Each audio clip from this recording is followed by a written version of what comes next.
Otherwise I'd have to bring you down to earth too. I know this verse hurts you. I tell you what, I give you advice. I'm feeling nice. Your vices could influence your writing if you weren't biting.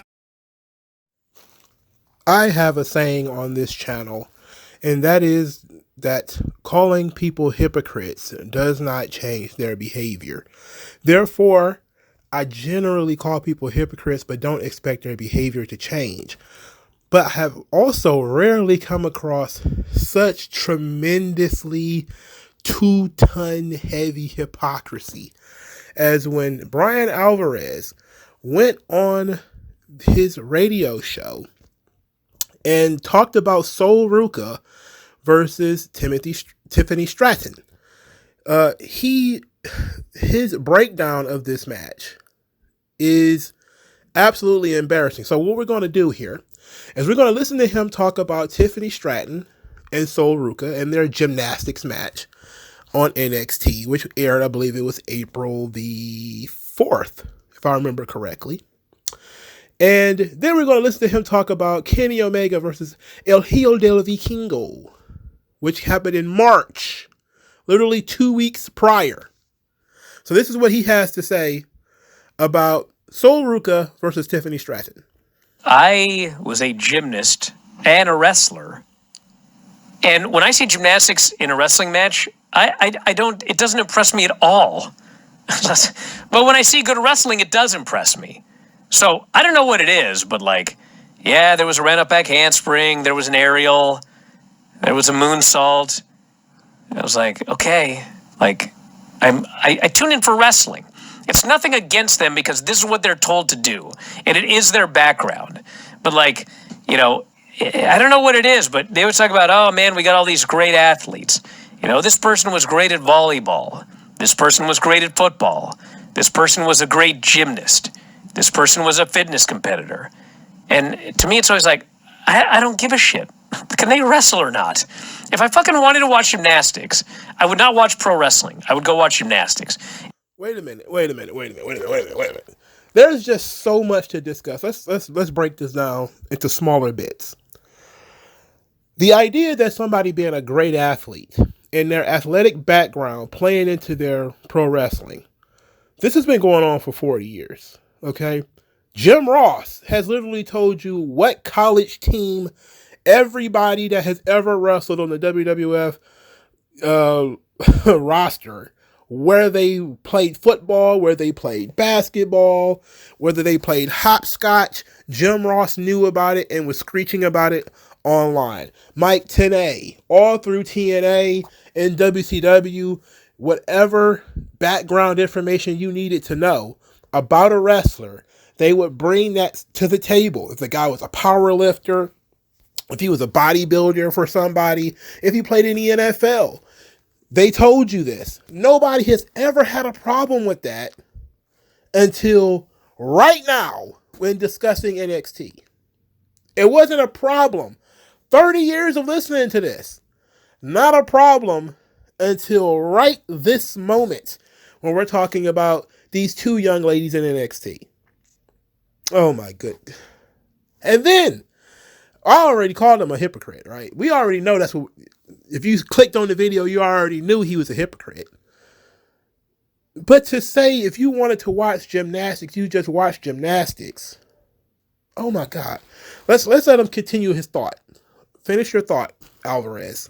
If I cared about football and I wanted to watch football, I wouldn't tune in to watch Goldberg fake tackle somebody. I'd watch a fucking football game. So all of these, this person can do this and this person can do that. It's like, okay, that's cool. I want to see a wrestling match. And the wrestling, when they actually got on the mat, did wrestling, the wrestling was fine, but it was mostly a gymnastics routine, and they did some wrestling. And noted Luthez enthusiast Bryan Alvarez here. Vern Gagne's #1 fan, Bryan Alvarez here. When they actually did some wrestling, they did some good wrestling. What are you talking about? When did you care about people's ability to be a wrestler? Since when did Bryan Alvarez, noted grapple enthusiast? When did this happen? When did all of a sudden he become the graps guy? When did this happen? Somebody, I don't see anybody with the answer to this question. When did Bryan Alvarez all of a sudden become the graps god? The guy who is now paying attention to your grappling skills. Do you know your heel hooks and your arm bars? What the hell is he talking about? When did this start? And then we had a pin. There was nothing wrong with it. I wrote a competently executed, totally choreographed match, which is what it was. And that's fine. But I did. A totally competent choreographed match. Like, I'm not even going to go into that. We'll go into it in a moment. He's not wrong. It was a very choreographed match, which is a problem that I pointed out after I saw the match, which is a problem that I consistently say these guys shouldn't be choreographing these matches so much. And guess what? But here's the thing. Guys have been choreographing matches for 30 years. Randy Savage used to do it. Diamond Dallas Page used to do it. Randy Orton does it. There's plenty of people who are very famous pro wrestlers who have choreographed matches. Because you, of course, going to add spots, and your spots are going to be choreographed to a degree, right?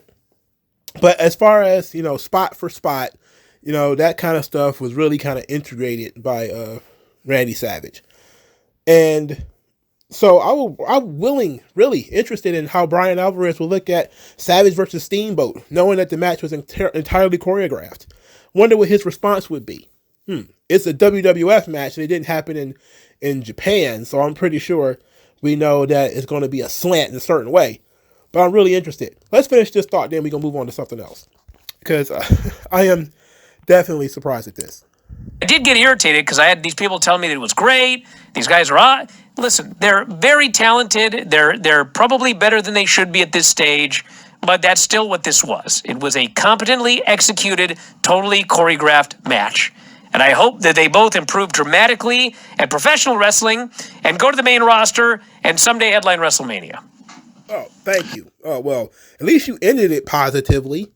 After you called them phonies and said you don't care about their real athletic backgrounds, then, well, I hope they go on to main event WrestleMania. Like, well, yeah, thank you for the backhanded compliment. I'm sure they really appreciated it. But here is Bryan Alvarez talking about the debut of Rey Mysterio and Kenny Omega versus El Hijo del Vikingo. Let's see if he's holding that same weight in this situation. As you can watch, Dave was talking about the debut of Rey Mysterio in WCW in 1995. Bash? And it was an amazing debut. And the funny thing is, you could watch it. This was posted to Twitter on March 23rd, by the way. So approximately 2 weeks before Sol Ruca versus Tiffany Stratton. Okay. And it was like watching wrestling from the future. And if you go back and watch the match now, and then watch wrestling today, it actually was wrestling from the future. That the business evolved to matches, very fast-paced, boom, boom, boom, high spots. But you watch Kenny Omega and Vikingo, and you can't say it's wrestling from the future because nobody would be able. First off, this is the percentage of people that could do a match like this is small. Number one. And number two, you could not go out and do this match regularly, okay? So it wasn't. Wait a minute. So the incredibly realistic Kenny Omega versus El Hijo del Vikingo, the match where a guy did a 630 Hurricanrana. Completely and totally realistic. I remember seeing that in Tommy Hearns versus Sugar Ray Leonard matches. I remember seeing when Tommy Hearns did a 630? That was awesome. Remember when, Muhammad Ali went in there and did a moonsault against Joe Frazier? I'm sorry. I forgot this was supposed to be pro wrestling. Remember when Kurt Angle was in the Olympics and he did a Hurricanrana because apparently Bryan Alvarez all of a sudden loves grappling.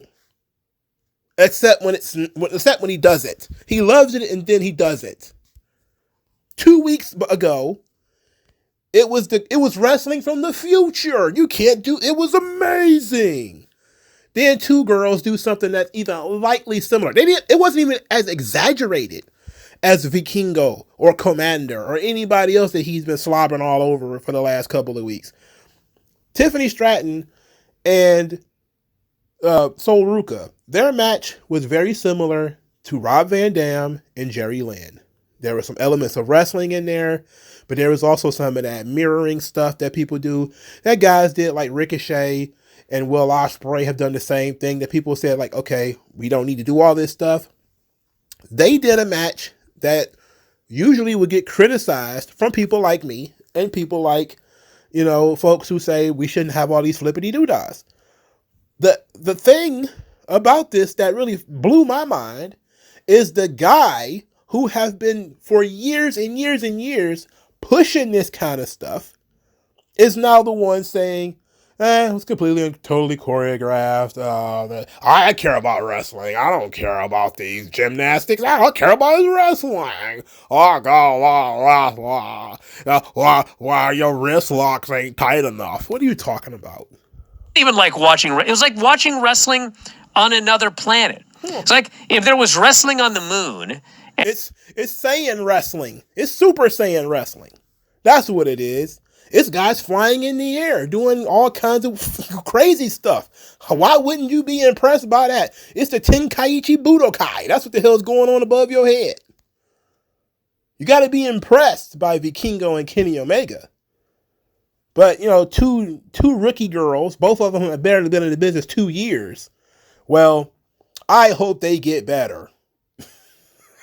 I hope they learn how to grapple out here. Jesus Christ. And you set up like a ring on the moon, and so you had less gravity. And so you could do all of this crazy stuff that you couldn't do on Earth. Wow. And it would just like blow your mind. Yeah. That's what it was like watching this match. The stuff they did in this match. Kung Fu Flick Pro Wrestling. It was Kung Fu Flick Pro Wrestling.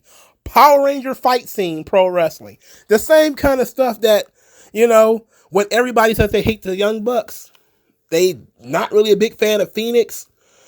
This is the kind of stuff that people say, this wrestling thing is going too far. We don't need that much of this stuff. But he has been saying, Meltzer has been saying, the business has moved on. The business has evolved. Except you don't want the business to evolve for some people. You want the business to evolve for your favorites. How could you... Listen to me. If you pay for this, you are a dumb motherfucker. All right? I'm not even being nice anymore. If you sat and you paid to listen to Bryan Alvarez speak out of both sides of his face, you are a dumb motherfucker. You're not just a mark. You a dumb motherfucker. All right? This dude doesn't even have... He can't hold the same opinion for 2 fucking weeks. Just imagine how long he's been getting away with this stuff. And this is just an opinion piece. It's not even a factual statement. This is just his opinion on a pro wrestling match, which I don't care about. I don't care that he didn't like the match. I'm not even saying that the match is the whoop-de-doo greatest of all time. I criticized it for exactly the same thing he criticized it for. But guess what? I say the same thing about Phoenix and the Young Bucks and Commander. I say, these guys are tremendous athletes. I just wish it didn't look so phony.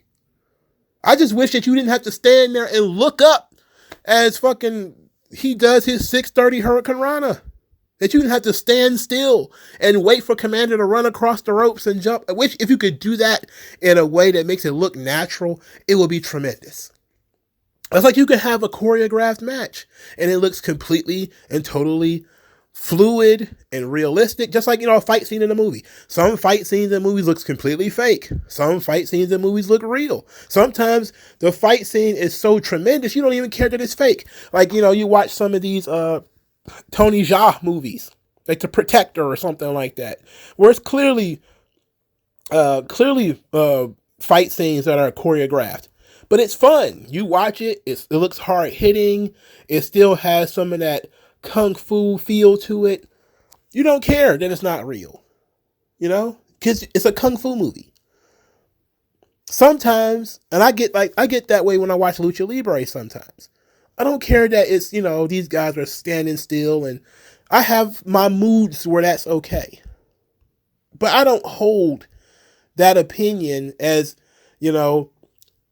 we should be, we should care about the wrestling. It's like, yes, I care about wrestling. I like UFC. I like boxing. I like things for what they are. I'm not going to tell you that this is a completely choreographed, technical match, blah, blah, blah, blah, blah, and say it with a straight face. Meanwhile, blowing my load for a match that's even more unrealistic that happened just a little over a week prior. It's ridiculous. And if you ever see me being such a hypocrite, please let me know. And everything was perfect. Perfect. They didn't botch one spot. No. It was incredible. Yeah. And then afterwards, BCC runs down, Hangman returns, saves Kenny Omega. But then that idiot Don. Who cares? Who cares? There have been people who have been showing clips of Bryan Alvarez talking about people like Will Ospreay, and yes, he has. But I thought this one, him talking about Vikingo and Kenny Omega, I felt like that was even more potent. It is pathetic. It's pathetic. Please do not pay these people. If you watch this on YouTube, fine. You watched it on YouTube, fine. Who cares? But if you're paying them to get this kind of coverage, you're an idiot. You're an idiot. There's nothing in that is going to be consistent over time. You know, there's no consistency. It all depends on who is involved. That completely one-sided, biased horseshit. You know, I like Lucha Libre. I like Rob Van Dam. I liked, I like Phoenix. I like Vikingo. I watch Lucha Libre. But I'm always going to say, I wish it didn't look so phony. There is a way of doing this stuff to make it look a little bit more realistic. But if you want to exist out in the realm of fantasy, which apparently Alvarez does, why is it then that when somebody else takes it out to the realm of fantasy, it's a problem? I care about wrestling. I care about the grappling man. I care about your ability to do a Kimura. How's your heel hook looking? Nobody gives a shit. I'll talk to you guys later. Peace.